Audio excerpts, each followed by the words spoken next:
স্থানীয় সরকার উপদেষ্টা আসিফ মাহমুদের একটি সাক্ষাৎকার একটি বেসরকারি টিভি চ্যানেলে বহুল প্রচারিত হয়েছে এবং সেখানে বেশ কয়েকটি কথা বলা হয়েছে। সেই বিষয়ে আমি কিছু তার প্রতি উত্তর দিতে চাই। একটি বেসরকারি চ্যানেলে সাক্ষাৎকার দিয়ে স্থানীয় সরকার উপদেষ্টা আসিফ মাহমুদ অত্যন্ত আপত্তিকর কিছু কথা বলেছেন। আসিফ বলেছে, বিএনপির এক নেতার ইন্ধনে ইশরাকের আন্দোলন হয়েছে। এই বক্তব্যের মধ্য দিয়ে হাজার হাজার ঢাকার ভোটারদের চরম অপমান করা হয়েছে। ঝড় বৃষ্টি তীব্র রোদ উপেক্ষা করে দিনের পর দিন শারীরিক ও মানসিক পরিশ্রম করে আন্দোলন করা ঢাকার এই জনগোষ্ঠীকে এই একটি বাক্য উচ্চারণের মধ্য দিয়ে নাগরিক থেকে পশুর মর্যাদায় নিয়ে যাওয়া হয়েছে।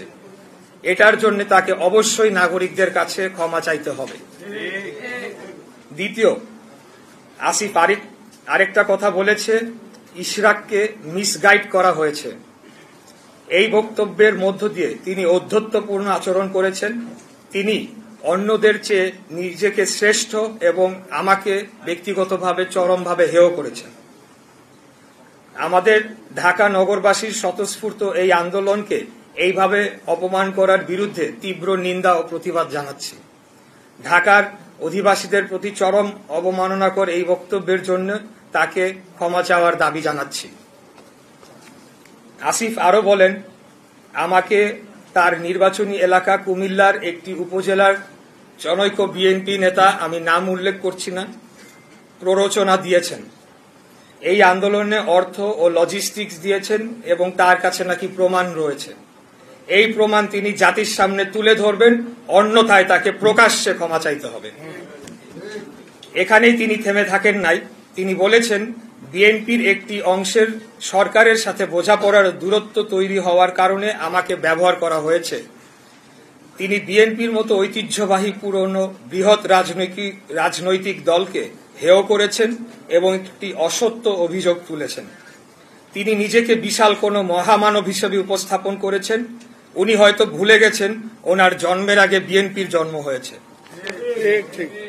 আসিফ এটাও বলেছে, আমার পক্ষ থেকে যারা নেগোশিয়েট করতে এসেছেন তারা সোললি আমার পক্ষে নেগোশিয়েট করেন নাই। অর্থাৎ আমার বিষয়টি সম্পূর্ণ আইনি, এখানে নেগোশিয়েট করার কোনো সুযোগ নেই। আদালত স্পষ্ট করে রায়ের মাধ্যমে কি করতে হবে তা বলে দিয়েছে। তাহলে নেগোশিয়েট কারা করেছে তা আমাকে জানাতে হবে, কারণ একমাত্র আমাদের দলীয় প্রধানের বাইরে অন্য কোনো ব্যক্তিকে আদালতের রায় কার্যকর সংক্রান্ত যোগাযোগ ছাড়া অন্য কোনো কথা বলার সম্মতি আমি দেই নাই। আশা করি এই লাইনটি বুঝতে পেরেছেন আপনারা।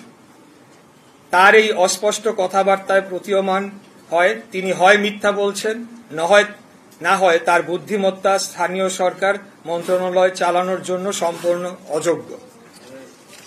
আসিফ বলেন, ইশরাক হোসেন অত্যন্ত দম্ভ ভরে ও অহংকারের সাথে সরকার কর্তৃক প্রশাসক হওয়ার প্রস্তাব প্রত্যাখ্যান করেছেন।